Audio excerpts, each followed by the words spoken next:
Allahabad high court ने मथुरा में कृष्ण जन्मभूमि शाही ईदगाह विवाद में मुकदमों को चुनौती देने वाली मुस्लिम पक्ष की याचिका को गुरुवार को खारिज कर दिया। जस्टिस मयंक कुमार जैन ने इस मामले में फैसला सुरक्षित रख लिया था, जिसे गुरुवार को सुनाया गया। अदालत ने मुस्लिम पक्ष की किसी भी दलील को स्वीकार नहीं किया। हाईकोर्ट के गुरुवार के फैसले पर टिप्पणी करते हुए हिंदू पक्ष के वकील विष्णु शंकर जैन ने कहा कि अगर मुस्लिम पक्ष सुप्रीम कोर्ट जाएगा तो वे तैयार हैं, हम वहां कैविएट लगाने जा रहे हैं। हिंदू पक्ष के वकील विष्णु शंकर जैन ने कहा, 1 अगस्त को इलाहाबाद हाईकोर्ट ने शाही ईदगाह मस्जिद द्वारा दायर आदेश 7 नियम 11 के आवेदन को खारिज कर दिया और माना है कि ये सभी 18 मुकदमे पूजा स्थल अधिनियम के तहत वर्जित नहीं हैं। सुनवाई की अगली तारीख 12 अगस्त है। कृष्ण जन्मभूमि मंदिर के पास स्थित शाही ईदगाह मस्जिद को हटाने की मांग करते हुए कई मुकदमे दायर किए गए हैं। वादियों का दावा है कि औरंगजेब युग की मस्जिद कृष्ण मंदिर को गिराने के बाद बनाई गई थी। मस्जिद प्रबंधन समिति ने अपनी याचिका में इन मुकदमों को चुनौती दी थी। मुस्लिम पक्ष की ओर से मस्जिद प्रबंधन समिति और यूपी सुन्नी सेंट्रल वक्फ बोर्ड ने तर्क दिया था कि मुकदमों को पूजा स्थल अधिनियम 1991 के तहत खारिज किया जाए। मुस्लिम पक्ष ने कोर्ट को बताया कि मुकदमा करने वालों ने खुद इस तथ्य को स्वीकार किया है कि जिस मस्जिद की बात हो रही है उसका निर्माण 1669-70 में किया गया था। हिंदू पक्ष के मुकदमों में एक आम मांग यह शामिल है कि मथुरा में कटरा केशव देव मंदिर के साथ साझा 13.37 एकड़ भूमि के परिसर से शाही ईदगाह मस्जिद को हटाया जाए। अन्य याचिकाओं में शाही ईदगाह परिसर पर कब्जा दिलाने की मांग शामिल है।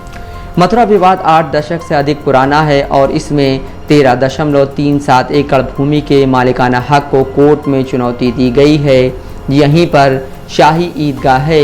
याचिकाकर्ता कटरा केशवदेव मंदिर के कैंपस से 17वीं शताब्दी में बनी शाही ईदगाह को हटाने की मांग कर रहे हैं। उनका दावा है कि मस्जिद कथित तौर पर कृष्ण के जन्म स्थान पर बनाई गई थी। मस्जिद को 1669-70 में मुगल बादशाह औरंगजेब के आदेश पर बनाया गया था। कृष्ण जन्मभूमि ट्रस्ट आस्था के आधार पर इस केस को लड़ रहा है। याचिकाकर्ता 1968 के उस समझौते को मानने को तैयार नहीं है जो जमीन के मालिक कृष्ण जन्म स्थान सेवा संघ, मंदिर प्रबंधन और शाही ईदगाह मस्जिद ट्रस्ट के बीच हुआ था। 1968 के उस समझौते के तहत हिस्से के रूप में मंदिर प्राधिकरण ने जमीन का हिस्सा ईदगाह को दे दिया था।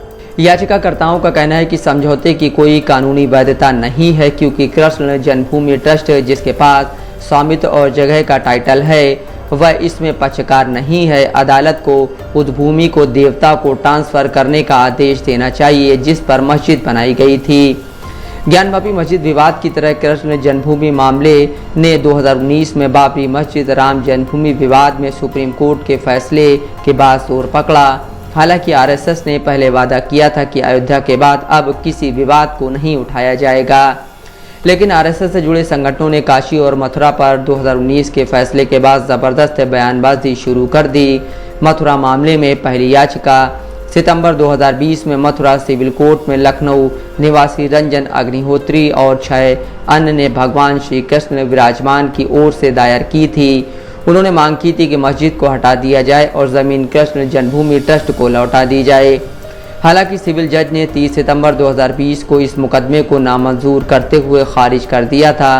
पीटीआई ने उस समय बताया था जज के फैसले को कोट करते हुए लिखा था, जज ने कहा कि कोई भी याचिकाकर्ता मथुरा से नहीं था और इसलिए इस मामले में उसकी वैध हिस्सेदारी नहीं थी। इसके बाद याचिकाकर्ताओं ने आदेश में संशोधन के लिए मथुरा जिला अदालत का रुख किया। उनकी याचिका मंजूर कर ली गई। ट्रस्ट और मंदिर के अधिकारियों को मुकदमे में पार्टी बनाया गया। मथुरा की अदालतों में 2020 से लेकर अब तक श्री कृष्ण जन्मभूमि मामले को लेकर कम से कम 1 दर्जन मुकदमे दर्ज हो चुके हैं। नफीस अहमद, दस्तक लाइव न्यूज़।